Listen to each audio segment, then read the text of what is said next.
안녕하세요. 프리한사시입니다. 지난 영상에서 제가 이제 ST 2분기 실적에서 좀 리뷰를 해봤고요.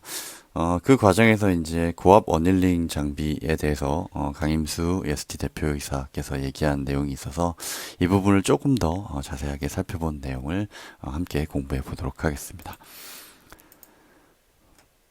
강임수 대표이사께서 고압 어닐링 장비를 내년에 상용화하겠다고 했고 특허도 출원하셨다고 했는데 사실 이 뉴스를 봤을 때 어닐링 장비를 이미 하고 있었는데 뭔가 특별한가 싶었는데 제가 좀 살펴보니까 조금 더 유심히 살펴볼 필요가 있다고 판단을 해서 함께 한번 공유 드려보도록 하겠습니다. ST 본업에 대해서는 제가 올해 6월 달에 좀 공부를 한 내용이 있고요. 보시면 ST 반도체 장비 중에 첫 번째로 나와 있는 게 퍼니스입니다. 퍼니스는 웨이퍼를 어닐링 하는 장비고, 이 어닐링이라고 하는 것은, 이온 임플란테이션을 통해, 이온 임플란테이션을 하는 경우에 웨이퍼 안팎으로 조금 결함이 생기게 되는데, 이런 결함들을 좀 치유하는 장비가 되겠다. 라고 제가 좀 공부를 했었고, 이 이온 임플란테이션이라는 거는 결국, 소스가스를 이용해서 이온을 웨이퍼에 물리적으로 주입하는 공정이고, 이를 통해서 저런 재질의 도전성을 준도전성으로 바꾸는, 작업이다. 라고 제가 좀 공부를 했었고요. 다시 봐도 제가 좀 어렵네요. 이 반도체 공부라는 게, 좀 어려운 분야라 자꾸 이렇게 복습을 좀 해야 되는 것 같습니다. 그래서, 그림을 좀 보시면, 이 실리콘 자리에 오족 불순물 원자가 들어가면서 이렇게 좀 튕겨져 나가게 되고요. 이 자리를 차지하면서 공유 결합을 좀 복원시키는 기능까지 어닐링이라는 장비가 조금 담당을 하고 있었고요. 이 퍼니스 작동 방법은 상온에서 온도를 서서히 상승시켜서 가열한 후에 고온을 일정 시간 유지하고 나서 다시 상온으로 냉각시킨다. 이럴 경우에 파괴된 웨이퍼 표피 조직들이 조금 더 물성이 좋아지는 효과가 있다라고 제가 좀 공부를 했었고, 공부를 해도 항상 어려운 게 반도체 공부인 것 같습니다. 근데 이 고압 어닐링 장비의 탑 티어가 HPSP라고 있습니다. 제가 좀 이렇게 알게 됐는데 보시면 지금 시가총액이 한 1조 3천억 정도 되고요. 지금 퍼가 한 30배 정도 되기 때문에 굉장히 고평가를 받고 있고 시장에서 가치를 높게 평가해주는 기업이라고 좀 볼 수 있겠습니다. 그래서 HPSP가 이렇게 시장에서 높게 평가되고 있고 그들이 지금 고압 어닐링 장비를 하고 있기 때문에 예를 들면 ST가 고압 어닐링 장비를 상용을 하게 된다면 크게 한번 평가를 다시 받을 수도 있겠다라는 생각이 들어서 조금 더 자세히 살펴봤고요. 보시면 HPSP가 작년에 353억 정도를 했는데 상반기에만 지금 320억을 했기 때문에 어마어마한 성장세로 지금 성장을 하고 있는 것을 저희가 좀 볼 수 있습니다. 그래서 HPSP의 IR 자료를 좀 살펴보면 세계 최초로 유일하게 고압 수소 어닐링 장비를 공급하는 글로벌 넘버원 기업이다. 라고 IR 자료에서 좀 발표를 했고요. 유일무이한 독점 원천 기술이다. 라고 좀 했고, 글로벌 탑티어 고객사, 그리고 폭발적인 성장성, 매출액 50%, 영업이익률 50%, 순이익 100% 성장이라고 좀 볼 수 있겠습니다. 근데 이제, OEM 측면에서는 이런 독점적인 기업들이 있을 때, 벤더를 다변화하려는 경향이 있기 때문에, 오히려 예를 들면 삼성전자나 하이닉스라고 한다면, 장비 업체를 아마 다변화하려고 할 거고, 이런 대기업들의 벤더 정책은 아무래도 후발주자에게 수혜가 돌아가는 경우가 있기 때문에 ST가 이런 수혜를 입게 된다면 투자자 입장에서는 굉장히 좋은 호재거리가 아닐까라고 좀 제가 생각해 본 부분이고요.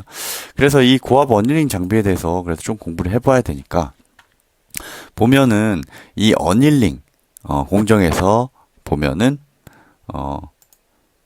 계면 결합을 개선을 해서 이 고압 어닐링 장비가 수소 농도와 저온 유지를 통해서 계면 결합을 개선을 해서 결국에는 집적 회로 성능을 10%에서 15% 정도 개선을 한다라는 게 이 장비의 장점이자 효용이라고 좀 볼 수 있겠습니다. 그래서 원천 기술은 수소 농도와 저온을 유지하는 게 아마 이 기업의 원천 기술이 될 것 같고요. 왜 수소 농도와 저온 유지가 중요하냐라고 봤을 때는 보시면 4%의 수소 농도와 1000도 이상의 조건이 기존 어닐링 장비의 조건이었다면 이 조건에서는 구동 전류나 동작 속도가 감소를 하게 되고 아무래도 온도가 높기 때문에 회로들이 미세화될수록 고온에 악영향을 받는 환경에 놓여져 있다. 그렇기 때문에 이런 미세화 공정에서는 조금 더 저온이 필요하다라는 측면이고요. 보시면 100%의 수소 농도를 HPSP에서는 달성을 했고 온도를 어닐링 온도를 400도 이하로 유지를 할 수 있는 게 그들의 원천 기술이기 때문에 이를 통해서 직접 회로의 성능 개선을 이뤘다라고 좀 홍보를 하는 부분입니다. 그래서 두 가지 포인트인데 수소 농도가 100%가 돼야 되고요. 그리고 어닐링 온도를 400도 정도로 유지하는 게 큰 이 장비의 포인트라고 좀 보시면 될 것 같습니다. 그래서 조금 더 자세하게 말씀을 드리면 계면이라고 하는 것은 보시면 하이케이라고 하는 유전층과 그리고 실리콘 사이에 이 인터페이스라고 하는 층을 경계면의 줄임말이라고 보시면 될 것 같고요. 이 경계면의 결함이 생기게 되는데 터널링 효과나 이런 거를 방지하게 되면서 중수소나 수소를 이용해서 이 수소 농도를 높이게 되면 이 수소 분자가 이 계면에 침투를 하게 되고 화학적 반응을 통해서 이 경계면의 결함을 치유하게 된다는 게 이 계면 결함의 치료 방법이라고 좀 볼 수 있고, 이렇게 하게 되면 전자 이동도 저하나 문제 개선을 할 수 있고 트랜지스터 성능 향상을 할 수 있다. 전체적으로 크게 중요한 부분은 수율이 개선된다는 부분입니다. 그래서 이 장비를 통해서 이 글로벌 고객사들이 수율 개선을 할 수 있기 때문에 거의 글로벌 탑 티어에서는 HPSP의 장비를 거의 다 사용을 하고 있다라고 IR 자리에서 홍보를 한 부분입니다. 그래서 지금 고압 어닐링, 수소 어닐링 장비가 사실은 진입 장벽도 조금 높은 편이고, 만약에 이걸 상용화하게 된다면 크게 회사의 가치에 인정받을 수 있는 부분일 뿐더러 회사의 이익도 한번 램프업을 할 수 있는 그런 중요한 장비라고 제가 좀 공부를 하면서 알 수 있게 됐고요. 그러면 문제는 뭐냐? 결국에는 강임수 대표가 얘기했던 부분에 대해서 ST의 기술력은 이 수소 농도 유지나 그리고 온도 달성할 수, 그러니까 낮출 수 있는 온도 측면에서 ST의 기술력 수준이 어느 정도인지, 그리고 상용화의 구체적인 계획이 어떻게 되는지를 좀 살펴봐야 이런 부분이 정당하게 현재 주가에 반영돼 있는지, 그리고 향후에 조금 더 이런 가시화될 수 있는지를 좀 저희가 살펴볼 수 있을 것 같고요. 추가적으로 제가 1분기에도 제가 확인했지만 수소와 그리고 비금형 글라스 사업의 업데이트, 그리고 SiC 모듈 업체 인수 관련된 업데이트 관련해서 제가 조금 주담 통화를 통해서 살펴볼 예정이고요. 그리고 댓글로 문의해 주신 D2 30억 정도 되는 고가의 장비인 D2 어닐링 장비를 콜 테스트를 진행하고 있다고 했는데, 이 장비의 납품 현황에 대해서 살펴보도록 하겠습니다. 그래서 전체적으로 이 네 가지에 대해서 제가 좀 주담 통화를 통해서 추가적으로 확인을 해서 말씀을 드리도록 하고요. 혹시나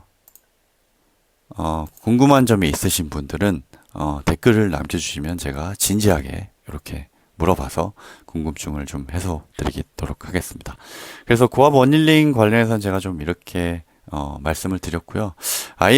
제가 이전 영상에서 아웃데이트된 자료에 대해서 한번 제가 문제 제기를 했었습니다. 22년인데 17년 전망 자료가 있는 걸 보고 조금 너무하지 않나라고 좀 말씀드렸는데, 이번 분기에서 보니까 이런 부분들이 다 삭제가 되고, 그래도 이런 전망에 대해서 물론 DDR5는 안 나왔지만 그래도 이런 부분에 대해서 조금 업데이트를 해주셔서 회사에 대한 평가 조금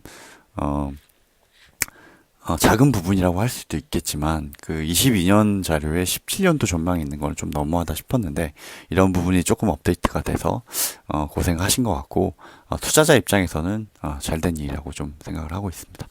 그래서 제가 파트 1의 실적 관련된 내용과 그리고 고압 어닐링 장비에 대해서 조금 제가 공부를 해본 내용이고요. 아무쪼록 투자하시는데 도움이 되셨으면 하는 바람이고 이런 부분들이 조금 더 가시화돼서 ST의 주가가 저희가 이제 그 수익을 낼 수 있는 구간까지 쭉쭉 올랐으면 하는 바람입니다. 그래서 ST 2분기 실적 관련해서는 제가 준비한 내용은 여기까지고요. 다음 시간에는 SPG 2분기 실적에 대해서 살펴보는 시간을 갖도록 하겠습니다. 추가로 제가 말씀드렸던 주담 통화도 추가로 SPG 2분기 실적을 다루면서 말씀을 드리도록 하겠습니다. 함께 공부해 주셔서 오늘도 감사를 드리고요. 항상 저희가 리스크를 피하기 위해서 아는 주식에 투자를 해야 되고 그 주식 기업에 대해서 알기 위해서는 항상 공부해야 된다는 점 항상 명심을 하고 있고요. 저도 그래서 이렇게 늦더라도 항상 루틴으로 공부하는 작업을 하고 있고 그 과정들을 형님들께 공유를 드리고 있습니다. 형님들도 항상 아는 주식에 투자하기 위해 공부하시길 제가 기원을 드리고요. 그럼 이번 시간은 여기까지 하는 걸로 하고요. 좋아요와 구독 버튼 부탁드리겠습니다. 감사합니다.